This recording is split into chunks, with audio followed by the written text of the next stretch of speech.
All right, what's up, my peeps? Joshua Smith here with another GSD Mode podcast real estate tip.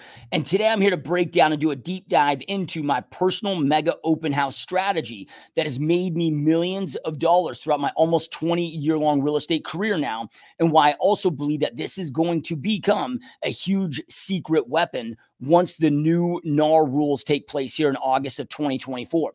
So before we break down the 6 different steps to my mega open house strategy so you can go out there and crush it with open houses, I want to first break down the why open houses, and there's 3 primary reasons. Okay, number 1, it is the quickest way to now immediate buyer business that out of any activity that exists in our industry. The quickest way to now immediate buy-side business, if you do your open houses right and you follow the 6 steps I'm going to break down with you today, it is hands down the quickest way to go out there and get now buyer business. If I need a client within a week, okay, I can go out there and do an open house or 2 open houses this week and go out there and get a buyer client. So reason number 1, quickest way to now immediate buy-side business.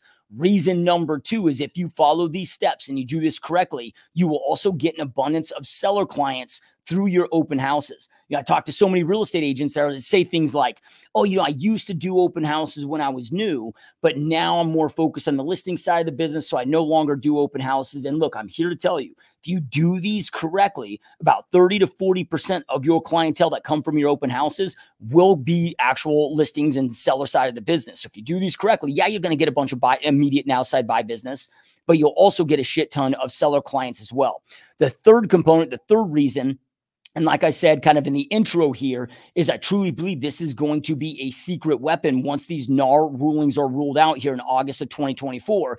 And the reason being, it's one of the, if not the only event that we can do where a buyer broker agreement isn't signed up front for us to tour and show a property. As you guys are probably all well aware of, here on what's it, August 17th, 2024, that is the expected rollout date of these new changes.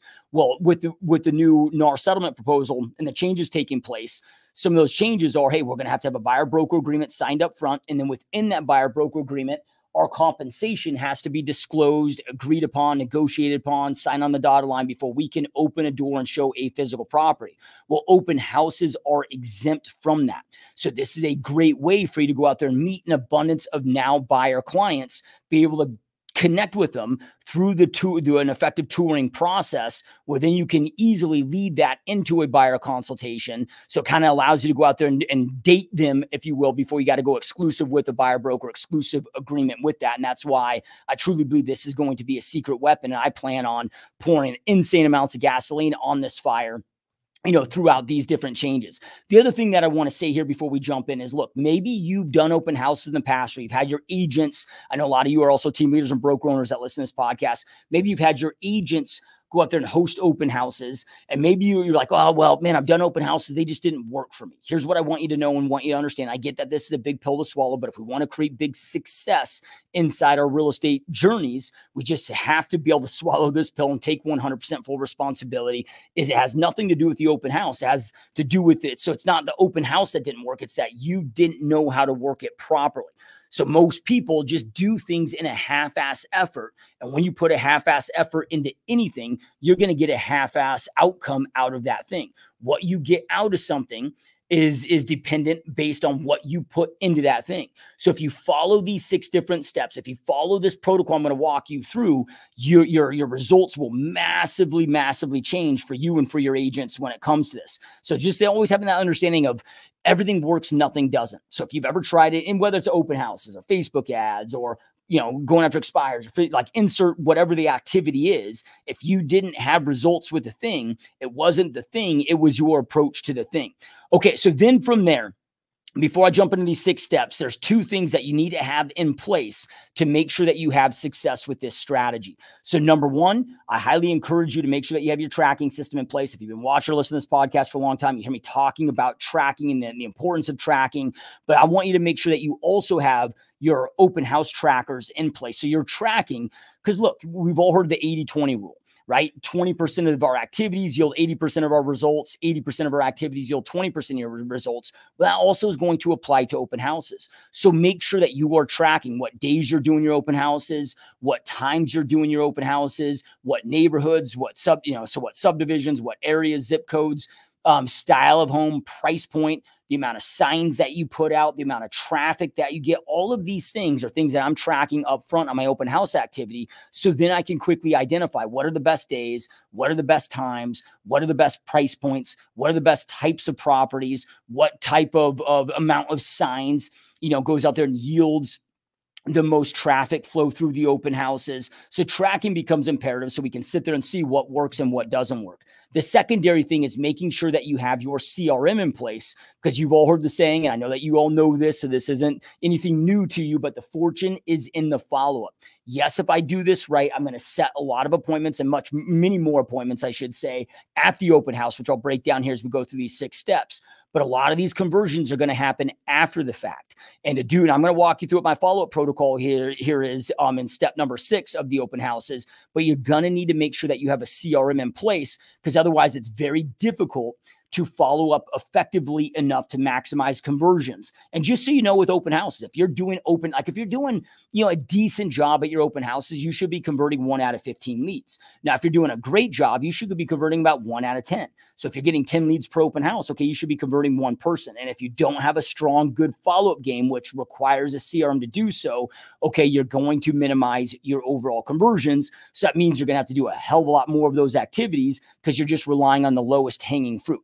All right, so now we're going to jump into the 6 steps to creating a successful open house. But real quick, if you are an individual agent, team leader, or brokerage owner, and your business is not exactly where you want and need it to be, maybe your business is declining, maybe it's staying stagnant, maybe it's growing, just not at the pace that you want it to grow at, and you do not know exactly what you must do to get you from where you're at to where you want to go. If that is you, I invite you to schedule a 100% free, 100% zero pressure Zoom coaching call with me personally, where it's going to be you and me spending an hour together on Zoom, breaking down and doing a deep dive into your business, where your business is currently at, what your 12-month goals are, what your long-term goals and visions are for your real estate business, what you're currently doing, what your biggest obstacles are. And on that call, I'm going to map out my recommended personal strategy. I'll tell you exactly what I recommend that you do to get from where you're at to where you want to go in the quickest, most effective, efficient, profitable time possible. It's 100% free, 100% zero pressure. You have my 100% word on the fact that I will make sure that this is massively, massively of value to you. You got nothing to lose, everything to gain. If you want to take advantage of this, go to www.gsdmode.com/Zoom call. Or you can just go to gsdmode.com. You'll see a tab there at the very top, a banner where you can go there, book it there. Once you book it, there's an important video for you to watch. It's a quick video, just to ensure that you are most prepared. So when we jump on this call, we can get you dialed in and get you rock and roll, because I will make sure that you do not leave this call without having full clarity on exactly what you must do to get you from where you're at to where you want to go in the quickest, most effective, efficient, profitable manner possible. All right, so now let's jump into these 6 steps to crushing it with open houses. And the reason why I say mega, I know the title of this was, mega open houses. The reason why I say mega, most people think it's mega because I put out a lot of signs, right? And that's a little bit part of it. But the reason why I call these mega, and the reason why that word is associated to it, is because of the extreme attention to detail to every step of the process. And even if you're not doing open houses, this will be a really powerful podcast for you to watch or listen to, so you can start taking this level of focus and this level of intensity to everything that you are doing. Right? When it comes to success, a lot of this is, divide and conquer. We got to break things down and see, okay, like where are the bottlenecks and how can we go out there and maximize on every little thing that we are doing. Okay, so with this 6 different steps, step number 1 is going to be property selection, and you must make sure that you nail this. So when we look at an open house, thinking about an open house as your storefront for the day. Think of this is your office for the day, where you have the highest probability of your ideal client walking in that door. A huge mistake that most agents make when they're doing open houses is that they're just doing them on random houses. Maybe it's one of their listings, or maybe an agent in their office is like, hey, I got a listing. Anybody want to do an open house? And they just say yes to it. They're not putting any methodical thought into, is this the right property for me to be performing this open house on? So in order to do that, you got to know who your ideal client is. Right? Who is your ideal client? So I'll give an example. Right now in this market here, it's May 23rd, 2024, at least as the time that I'm recording this podcast here. So in this market, okay, my ideal client are 40 to 55-year-old married couple, ideal buyer client, 40 to 55-year-old married couples that are making above $200,000 household income. This is their last move up buy of their lifetime. They still have kids, usually in junior high, high school, sometimes elementary age, but they still have kids living at home. This is their last move up buy of their life. They're looking for 2,500 plus square feet, 4 plus bedrooms, 2.5 plus bathrooms, homes with nice swimming pools in my market. They want zero deferred maintenance. They want homes that are move-in ready, turnkey, tricked out, and that $600,000 to $1 million price point. I know the cities that they want to be in. I know the neighborhoods that are most popular to them. So what I'm trying to define and identify is, okay, I want to make sure I'm doing the open house on the property in the areas that I know is attractive to my ideal clients. It's like that movie Field of Dreams, if you ever saw that, the old Kevin Costner, baseball movie where it's like build it and they will come. Well, you do the open house on the property that your ideal clients want, that's in demand with your ideal clients. Okay, your ideal clients will walk through that door, right? So it's about, okay, this is my office for the day where I have the highest probability of my ideal clients walking in that door. So you want to make sure and be picky and very specific with location, type of property, price point, and all of that, based on who are you looking to serve and who can you serve at the highest level, inside your market.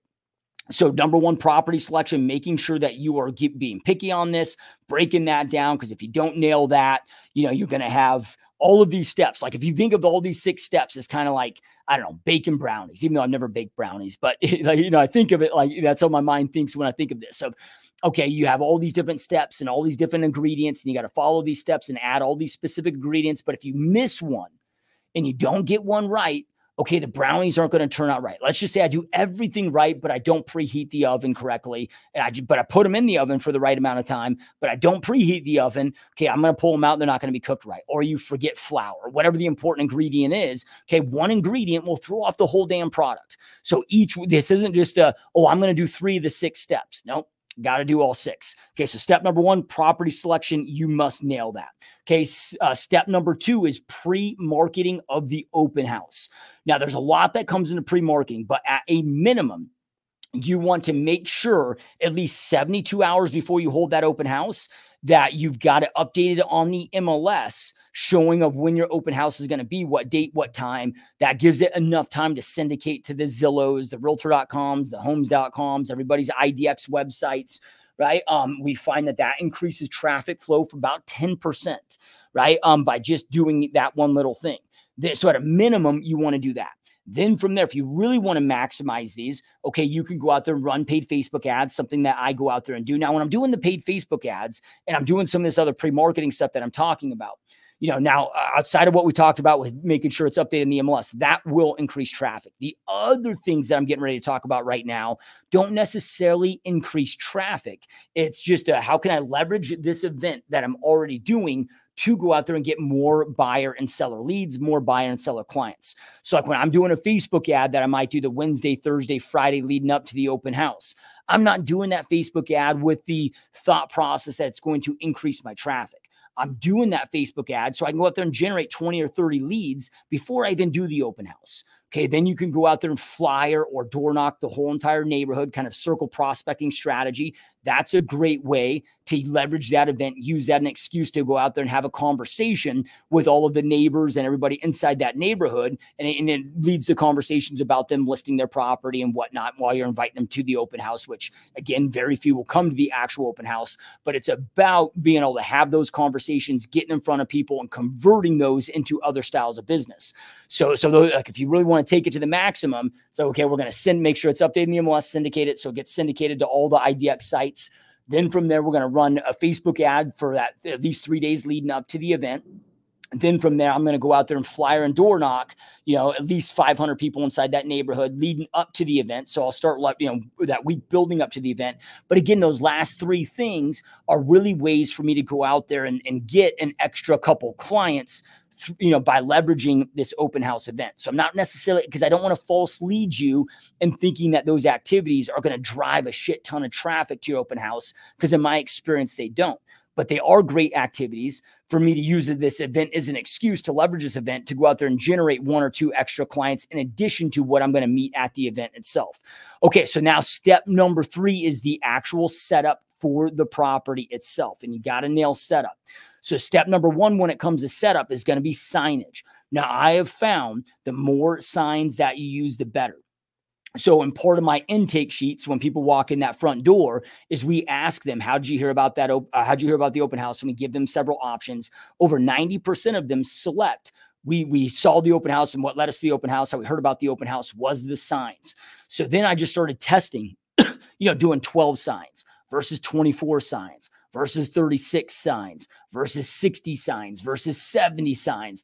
I just started testing. The more signs that I started stacking out there, especially the big difference was getting above that 30, those 30 different signs, which makes sense. If 90% of the people coming through the open house are coming through because of signage, then the more signage that you have, the better. But being, again, very strategic, very methodical with this. So what I do is I go get a Google map. I'll print the map of the neighborhood that the property is located in. I'll look at all the entry and exit points of that neighborhood to make sure I have all of those covered.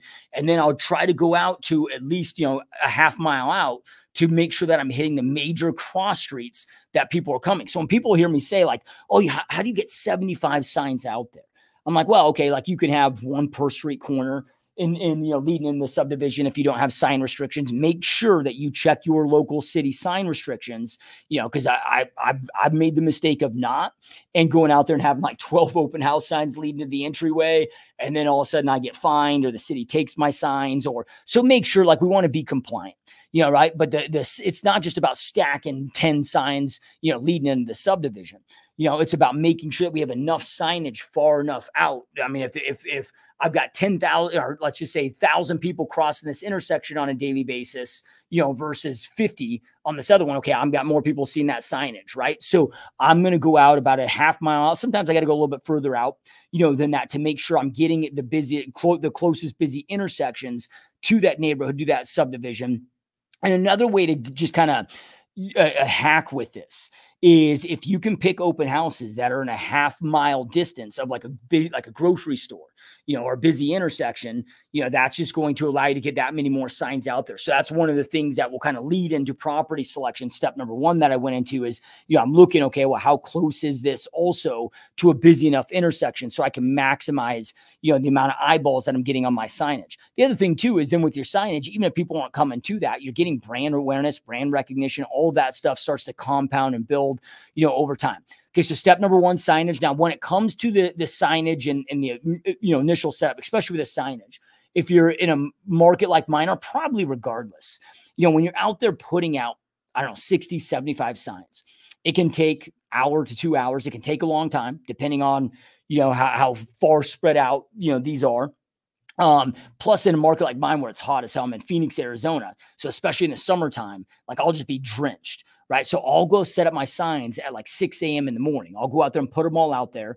Then I'll lead them up to the property. Then I'll put a sign on the property of what date and specific time that I'm holding the open house. So then that gives me time to go home, eat some food, get showered, get cleaned up. So I'm not going to the property as a freaking sweaty mess, right? So that's maybe just a little tip that might be helpful for you, because I made the mistake not doing that early on and having to learn that the hard way.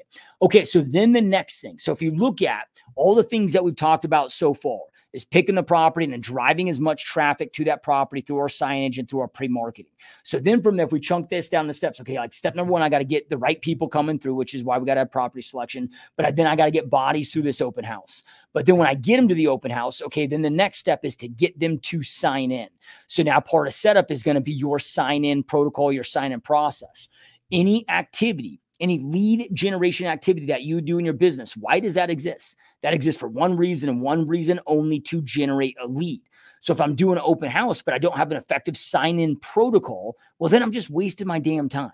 So I want to make sure that we nail this. So there's a few things that I do that are highly imperative, and I promise you this stuff works. What I've learned is that if you give people simple, easy to follow instructions that they understand, that make sense to them, that are explicit, easy to follow instructions, 90+% of the population just go with the grain. They just comply and they will follow those instructions. So here's what I do. And I have a coaching client that just told me, you know, this is from his feedback to me, that he was averaging getting about 25% of people that came through his open house to actually give him the contact information. He went through and instituted these steps I'm about to tell you right now, and now he has a 100% sign-in rate. Now, I'm not going to sit there and say I have a 100% sign-in rate. My objective is to make sure I get at least 85% or greater of people to sign in. So I have some open houses where I get 100%, but over time I haven't, you know, it's not 100% for me. It's about, 85% is the overall objective with this, right? So then from there, okay, when they're leading up into the doorway of the property, so about 10 feet from the front door in the entryway, I have a retractable sign. So it's a sign that, pulls out so they're easy to transport.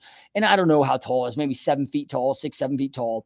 But it's a retractable sign that starts giving the instructions. So at the very top, it says, welcome to the open house. Then it gives them steps. Step number 1, come inside. Step number 2, sign in. Step number 3, take a look around. Step number 4, fall in love. Step number 5, make an offer. Then below that, it states, if this property isn't for you, no worries, we can show you others. So as they're walking up the driveway, so just visualize this. You're walking up the driveway, walking onto the, the entryways. Before you hit the door, you see this big retractable sign with, simple steps that you read that, as you're walking into the open house. Okay, then from there at eye level on the front door, I have a laminated sign that says, per seller's request for security purposes, please sign in. So now they just already saw the other sign that says, welcome to the open house, come inside, sign in, blah, blah, blah. We already went through those. Now they're seeing another sign right at eye level, for security purposes, per seller's request, please sign in. They open the door. Within 4 feet of the open door, boom, they hit my sign-in table, and just go get a cheap $25 poker card table from like, Walmart or whatever, put a nice tablecloth on it. Now on there, on that sign-in table, I have another sign, same sign as on the front door. For security purposes, per seller's request, please sign in. I have another retractable sign. It repeats, it says same thing that, on the entryway right there to it. And then I have 3 sign-in clipboards. I'm telling you right now, I highly encourage you to use paper sign-ins. I've tried all the apps. I've tried all of that. It doesn't yield near the results. I get it's nice, because they can auto go into your CRM or whatever, but they just don't yield good results.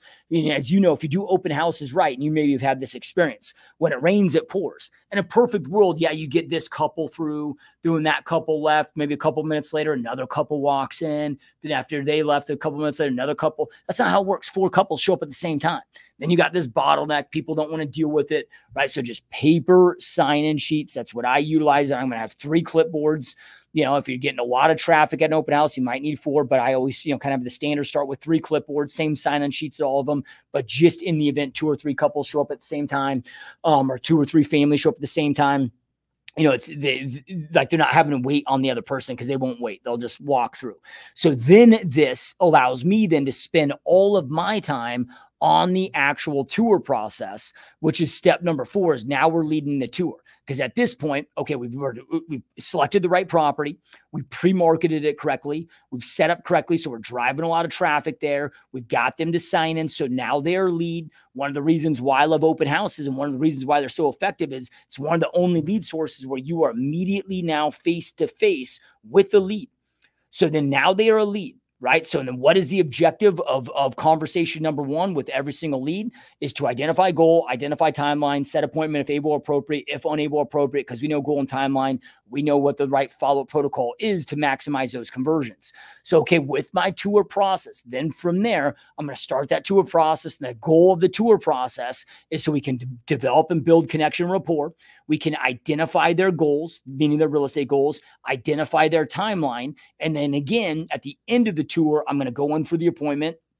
And if I'm unable to get the appointment, then we'll get into the next step for the follow-up protocol. So step number 4 is making sure that you nail the overall tour, right? So, and for me, I have dedicated tour questions, and I'm not going to go through all of those with you guys here today, because that'll take, that's a whole other, hour of training or whatnot, just to go through the tour questions and, all of that. But making sure that you're going through the right questions. And for me, I just follow the Ford analogy. This is Andrew Carnegie's How to Win Friends, Influence People, Ford analogy, focusing on family, occupation, recreation, and then dreams, meaning dream home, what they're looking for in their dream home, and that can transition then in timeline. But I use the Ford analogy to build that connection and rapport. So the question I always open with and lead with, instead of like, oh, well, what brings you in today? Well, dude, they're looking at houses. They're looking at open house. I'm not going to ask, obvious questions. So I'm going to ask them a question. And my lead on question is always, what is it about the area that you like so much?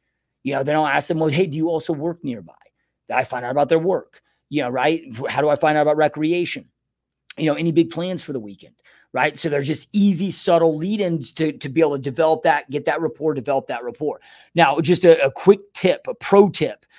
If you've got a great tour and you are connecting with this family, this couple, this person in a great way, and other people are showing up at that open house simultaneously at that same time, my recommendation is to stay right there within that conversation. Let the other people come in. You hopefully they're signing in. You can check them on the flip-flop, right? Like you can get them through the follow protocol. If you're feeling really good, if you're having a great conversation and you're feeling really good about that conversation, thinking that, hey, there's a very high probability I'm going to convert these people, stay there. Like I've had open houses where I've stayed in with the same family for like an hour.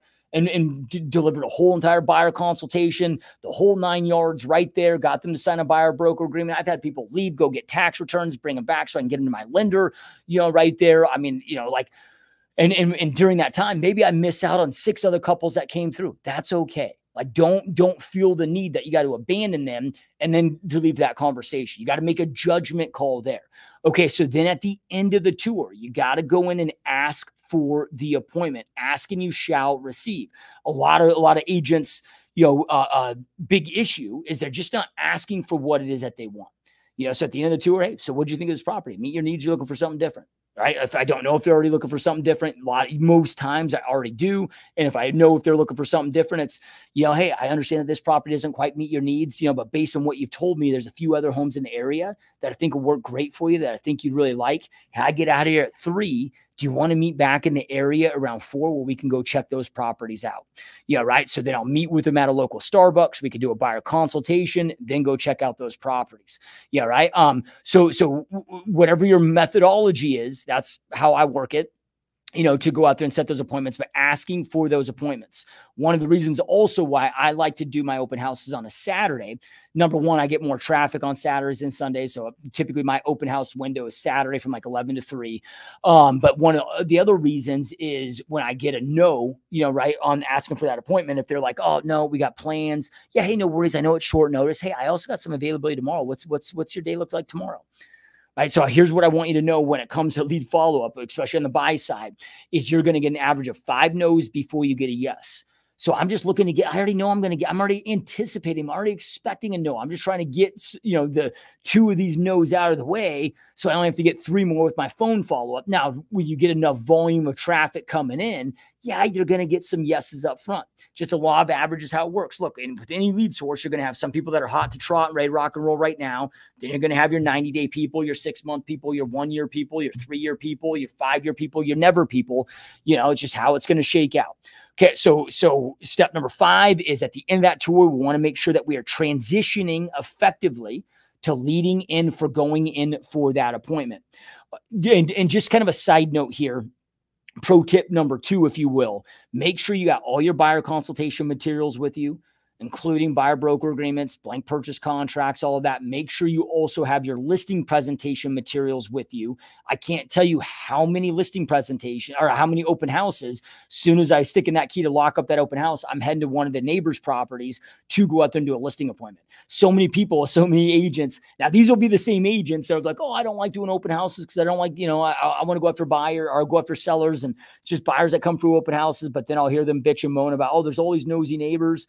I'm like, nosy neighbors are homeowners that live in the area that you're on a job interview with. You just don't, they're using the nosy neighbor, is a defense mechanism to not be sold. I'm not saying all of them, some of them are truly nosy neighbors, but a decent percentage of those are actually people that are looking to sell, that have interest in selling here in the very near future. And you are on a job interview, but you're not opening your mind to be able to see that. And you don't have the skill set to lead, how to identify that and lead that into setting that appointment at that time. So you want to be prepared for those, especially when you're getting a ton of traffic. I mean, I've been in situations where, sellers, a quote unquote nosy neighbor is touring the property. And after they're in that property for 30 minutes, they stop me and say, hey, you've got more people through this.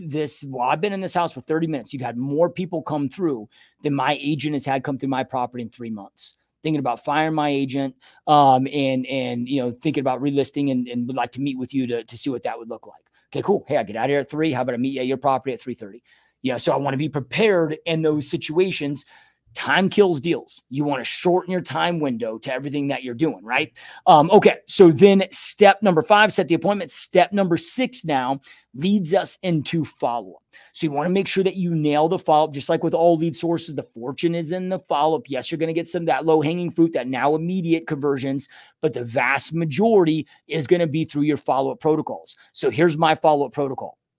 So before I leave that property, like once the open house is done, I'll lock the door, I'll go inside, I'll create a video in a room or an area where, the people that walk through that open house would recognize it. So maybe it's got a dope kitchen or a dope pool or whatever. I'll do a selfie video, thanking them for coming through my open house. And I will individually text that to every single lead that came in there with a personalized, quick, 30 to 45 second text video. And why do I do that? I do that to differentiate myself because they maybe went through 2 or 3 other open houses or been through other open houses, right? People don't do a lot of personalized video text messages. For me, I do a shit ton of it. It works really well. It differentiates yourself. I want you to think about, just assume that every lead that is in your CRM system is in at least a dozen of your competitor systems. So always thinking about, what are you doing to differentiate yourself from all of your competitors out there to go out there and stand out? So I do a personalized video text message. Then once I shut down the open house, pick up all my signs, all of that, I immediately go back to the office. So, because here's the thing, if you start kicking up your feet, chillaxing, you're gonna forget to put all these people in your CRM. You're gonna forget to set them up. So before my open house event isn't done until everybody's now entered into my CRM. Everybody's been set up accordingly and correctly inside my CRM. So I put them all in my CRM. I'll also add a note, is the first note in that contact record about what open house, what the open house was, where I did it, all of the information. So that way, when I get clients and customers, I can always go back and know, okay, what specific properties, what specific subdivisions, what cities, what zip codes, what price points, I want to do more of what works, right? So I always have that in there. But then from there, I set them up. I have an open house, for a buyer lead. And I also have all my fault protocols for nosy neighbors that I attained their address, nosy neighbors that I didn't obtain their address by. Think of any detour, they're all leads, right? A lead is, okay, you exchange something of value for their contact information. So something of value is access into the property for their contact information. So whether a nosy neighbor or a legitimate, seller lead or a buyer, they're all leads. They're all going in my system and they're all going on separate follow-up protocols. So I have a 1,000-day email text drip follow-up protocol that that I put them on. That's going to queue off 1,000 days of email and text follow-up protocols. Then from there, I'm going to put them on property alerts. So they're instantly getting property alerts for properties similar to the house that I did for that open house in that area. Then from there, I'm doing my calls, right? So I have a call tasking drip based on what their timeline is. Now, if I didn't have a chance to have a conversation with them, I don't know their timeline, it's going to task me to call them that Monday, then every other day for 14 days, and every 21 days for the first year. If I was able to establish their timeline, whether they're under 6 months, 6 to 12 months, or 12 plus months out, I have a follow-up frequency protocol for each of those where I just click a button in my CRM in Perfect Storm and it queues all of those off for me. So now I don't have to think about it. I just log into my CRM every single day. It's automatically shooting out the property alerts, automatically shooting out the 1,000-day email text strip. So all that's automated. Then it's automatically tasking me of who I need to call, when I need to call. The reason why most of you are not having good success with your CRM is because you don't understand that a CRM by itself is absolutely useless. CRM is only as good as the instructions that you feed it. How well do you know it? And what are the protocols, processes, instructions that you're feeding inside there? It's kind of like, joining a gym. It's like the fact that I'm a member at that gym. I got the fancy little key card that I can swipe in. They're taking the money out of my account every month. That isn't going to do anything. Then from there, okay, maybe I'm doing, I've got that, sign up at the gym, but maybe I'm going into the gym But that still isn't going to do it. I'm not going to say it's better than doing nothing, but I used to be in the gym business, and there's a lot of members that would be in there and working out consistently, but you never see them get any results. Right. So then from there, you got to make sure that you have the right strategy. You got to have the right instructions when you're inside the thing. Right. So same thing with your CRM. So, I'm going to have different fault protocols per lead source that I have to ensure I'm maximizing and optimizing on my overall lead conversion. Okay. So let's just recap really quickly those 6 different steps. So step number 1 is property selection. You got to nail that. Step number 2 is nailing the pre-marketing. So you can go out there, maximize, people coming through and maximize that event to go out there and generate other business. Step number 3 is setup, right? So this is going to be your signs, to maximize people coming to the event, but then also getting them to sign in at the event. Step number 4 is the tour process. Step number 5 is at the end of the tour, making sure that you have an effective transition to go in and ask for that appointment. Because again, once they sign in, they are a lead. So once you start the tour process, you now have a lead. What is the whole point of conversations with leads is to set an appointment. So you got to have an effective, smooth transition into that setting appointment. And then step number 6 is the follow-up protocol. If you don't have good follow-up, you're not going to maximize conversions. And maybe that shit worked for you, the last several years, 2012 through 2022, but all that dry, low-hanging fruit is dried up for the most part. Like right now, you have to be on your A game when it comes to lead conversions. You can't just rely on low-hanging fruit. You got to maximize and optimize conversions to go out there and do well in this new economic climate market that we are in. But you nail these 6 steps, I promise you, you will murder it and you will crush with open houses, both on getting more buyers and getting more sellers. All right, I'm going to end it with this. Again, if you are an individual agent, team leader, broker owner, which should be all of you that are watching and listening to this, and your business is not exactly where you want and need it to be, I invite you to schedule a 100% free, 100% zero pressure Zoom coaching call with me personally. It's going to be a 60-minute long Zoom coaching call where it's going to be all about you. We're going to break down your business, do a deep dive in your business, where your business is currently at, what your 12-month goals are, what your long-term goals are, what you're currently doing, what your biggest obstacles are. Then I'm going to break down. I'm going to instruct you and tell you, make sure that you know exactly what you need to do to get from where you're at to where you want to go. I'm going to remove all that guesswork. You're going to be like a horse with the blinders, where you know exactly what to do to get from where you're at to where you want to go. And I promise you, you will not leave this free Zoom coaching call without knowing exactly what you must do to go out there and dominate and crush it at your goals. So then you'll know exactly what you got to do to execute on it. Execution is the one thing I or nobody else can do for you. But I'll give you the roadmap on this call. And again, it's 100% free, 100% zero pressure. You have my word. I'm not here to waste your time. I'm here to pour into you, and I will make this the most valuable 60 minutes of your entire career. Now, full disclosure, we're going to spend 50 minutes doing everything I just said. Last 10 minutes, I'm going to spend a few minutes walking through what my coaching program is, what it entails. And look, if it's for you, cool. If not, that's okay too. We can still be friends. Everything I do is 100% zero pressure. Not going to beg you. Not going to ask you to whip out a credit card. Not going to pressure you. Not going to make you feel bad or guilty. I don't use any of those.